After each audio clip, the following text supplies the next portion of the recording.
What is learning? We're learning all the time. Human beings are designed and wired to learn. Each individual has a unique learning process that's determined by their soul's calling, and which in turn defines their neurobiology, their gifts, their talents, and their interests.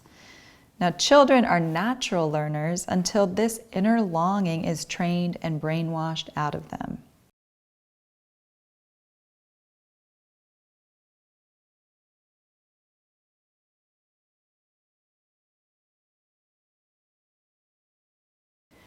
Learning is an embodied process in which mind and body are connected.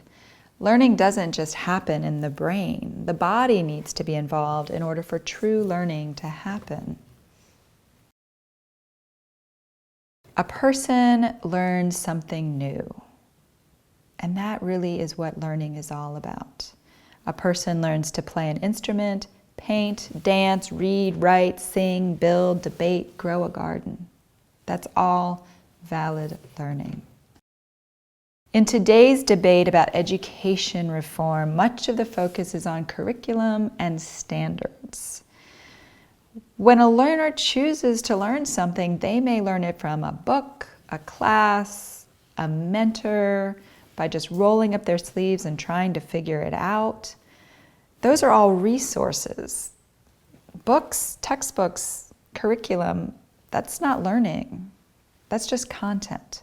Content and learning are different.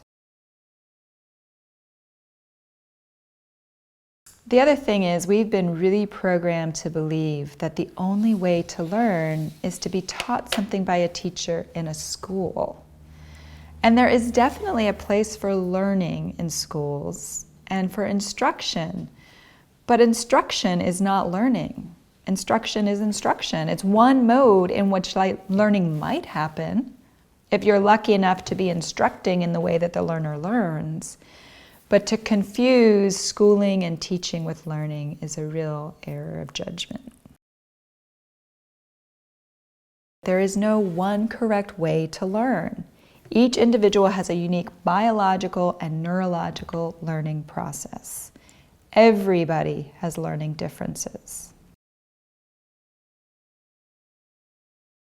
So, learning to speak is cognitively the most difficult thing anyone will ever learn to do. And the majority of learners do it on their own. So don't confuse self-directed learning with learning alone.